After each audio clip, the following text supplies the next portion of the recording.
Oh, hey buddy, it's your old pal Scott, and this is Let's Talk Tabletop. If you've watched any of my videos for any amount of time, you'll probably realize that I'm not a huge tournament fan.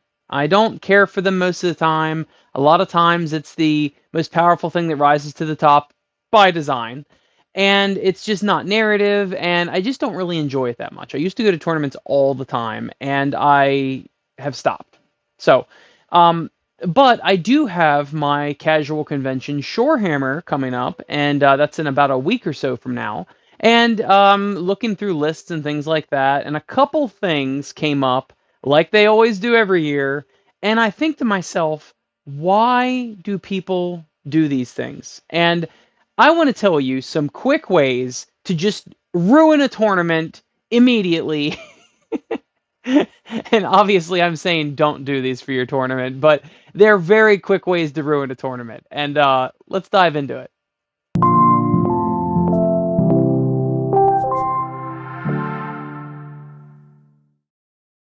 So, of course, we've all ran into the type of person that ruins a tournament by just being nasty and not friendly and all of that. I'm not talking about that sort of person. In my personal opinion, even though I'm not a fan of tournaments, I feel like no holds are barred in a tournament. If you go to a tournament, you are there to compete and you are trying to beat your opponent. There should be no mercy in a tournament. There should be no hand holding in a tournament. So that is where I stand, just for the record, okay, before we get started. So, one of the best ways I've seen someone ruin a tournament is obviously by cheating. This is a no-brainer, and I'm not going to dive real far into it. But if you're actively cheating, you're ruining the time for both players, and you don't deserve whatever score you've earned. Now, let's get into some things you may not have thought about. A big one that I see a lot is not knowing your rules. And this is probably the biggest point on this list. And this point actually bleeds into other points on the list of how to ruin a tournament. If you don't know the rules to your game, why are you in a tournament? If you've never played this game before and you're expecting to use this tournament as a demo, why are you in a tournament? Like, legitimately, a tournament should be a semi-professional affair where you know your rules and you have everything organized and you've already played your list and you know the interactions and you know your stuff, right? Most tournaments, including mine, are on time limits. Now, I don't use chess clock timers, which I've really debated on doing in the past. I'll get to that in a minute. But I don't use chess clock timers, but each round obviously is timed. And if you don't know your rules, you are dragging the game down horribly and you're ruining it for your opponent as well. So, if you don't know your rules, you're putting all of the impetus on your opponent to teach you the rules of something that should be pretty professional and on point, you know? And that's really not fair to your opponent. Your opponent may not even know you as a person, and then all of a sudden they got to run a demo while they're trying to win a game. And then you're also most likely to be crushed if you don't know the game. I don't care if you're playing checkers, I don't care if you're playing Pokemon or Uno or anything. If you don't know the rules to the game, you probably should not be in a tournament for it. That's just the hard truth of it. Now, I have people every year that at least one person every single year doesn't know the rules to their game. And what ends up happening is they put a lot of stress on their opponent because they're expected to run essentially a demo, right? And by the way, they don't mention this to anybody until their first game with, oh, well, I've never actually played before. Well, what are you doing here, right? Number one, they put a lot of pressure on their opponent. Number two, they drag the game down. If you don't have all of your stuff memorized or at least prepared and printed out, right, per phase or per unit, then you're going to drag down the game. And like I said, you're on a time limit. So that puts even more pressure on your opponent because you guys are on a time limit, obviously, right? Another problem with not knowing your army is that, or another problem with not knowing your game is that you're going to artificially inflate your opponent's score. So not only have you ruined the game for yourself, because you're probably going to get beaten pretty hard, And not only have you ruined the game for your opponent, because now they have to run a demo for you and you're making them short on time and all of that, but you're also infecting the rest of the tournament. Because now this person, instead of getting a semi-fair tournament chance, right, they're probably going to get an auto win, which then is going to throw off all of the different rankings of things, because this person may or may not have deserved the win. Let's say they're a subpar player, but they at least know the rules to the game, and you're a brand new player that's never played before. Well, you're going to give them a win. What's going to happen there is that somebody that should have gotten a win over them may not be getting their win, and it trickles out like that. But there's actually more to that than that. So this person gets a win. The system, the tournament system, doesn't know that this person's a subpar player, right? They may have deserved to lose their first game. They get a win. Now they get brought up at least in the midfield, because half of all the players now in round 2 are winners.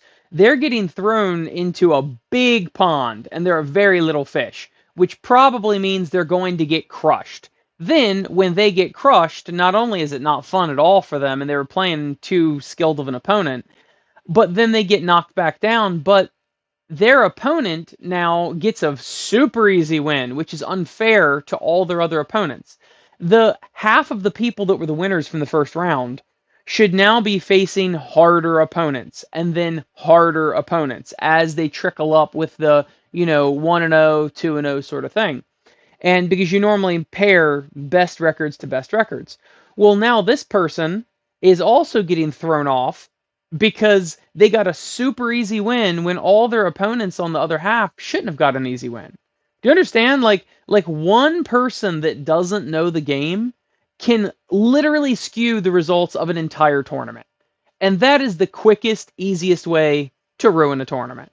Now, I'm being hyperbolic. You're not really ruining the tournament, and hopefully by the third round that you're going to even things out. But then on the second round, when this person got elevated and they shouldn't have, and that person got an easy win when they shouldn't have, you are now going to your second game, and now you're interfering with that as well. Now you're interfering less, because now you got dropped down while your opponent got dropped up, but still, it's a complete trickle effect, and people don't realize that not knowing their game rules ruins tournaments. Save that for demos. Save that for casual games. Nobody would ever care.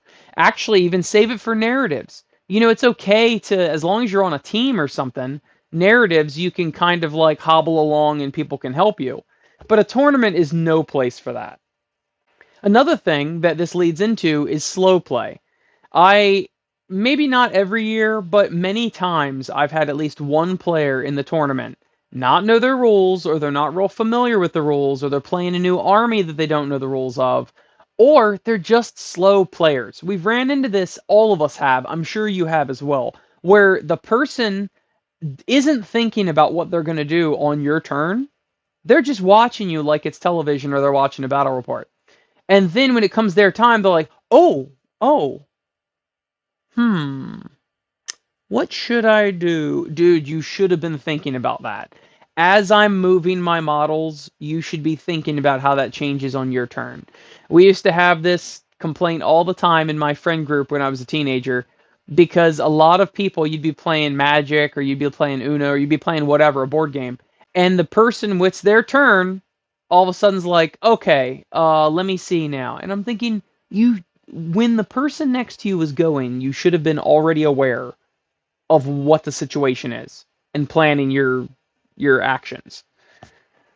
All I'm essentially saying is that tournaments, while they don't have to be super serious business, they should be pretty professional. And here's some tips. If you don't know your game very well, I can't help you if you don't know your game at all, because that's the room for a demo. That's really the purpose of a demo. But a lot of times, especially, like I stopped doing tournaments in 9th edition. I think it was the beginning of 9th edition I quit doing tournaments. And 9th edition was pretty complex, at least for me. I really enjoyed 8th edition, so I like the simplicity of 8th edition. But 9th edition, with all the stratagems and the different abilities and different things happen on different phases and all that, I did not want to be that person to hold up my game and not know my stuff and all of that. So one tournament in particular I remember was Necrons, and it was a doubles tournament. And I really did not want to slow down my game because I knew there was a lot of intricacies in the different stratagems, because stratagems would only work for certain units at certain times, etc. So what I did is I went through and I made my list like you should, and I submitted it to the tournament organizer. And then once I had that list cemented, then I printed out all of the stats for all of the units so that I don't have to flip back and forth through my book. And then I also printed out all of my applicable stratagems that went to all of my units. So even ones that I didn't think I'd use, there were some that I knew I wouldn't use and I just didn't print those off, but I printed it all off on cardstock. So I had like 3 cardstock sheets of paper that was all my data sheets, all of my army abilities, and all of my stratagems with it highlighted what units they go to. And then it worked out well. I did a good job, and we ended up somewhere in the middle of the field, but that's relevant. I didn't slow down my game. Just like you don't want to be super aggressive and ruin time for your opponent in a casual game, you also don't want to be super unprepared in a tournament and ruin the game for literally everyone else in the tournament.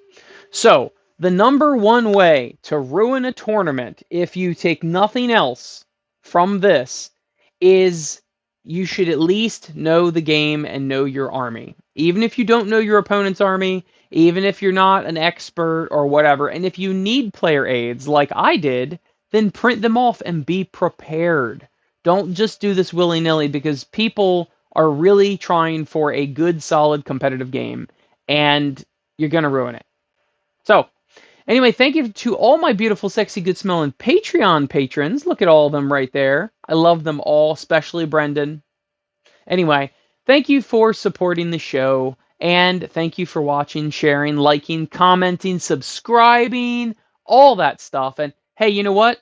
My model agnostic, any genre, any miniature game, Mass Brutality is out now. It is like Warhammer, except you create the stats for your own units, and you can play fantasy versus sci-fi. You can roll d10s versus d6s, which I know is mind-blowing for some people, but you can.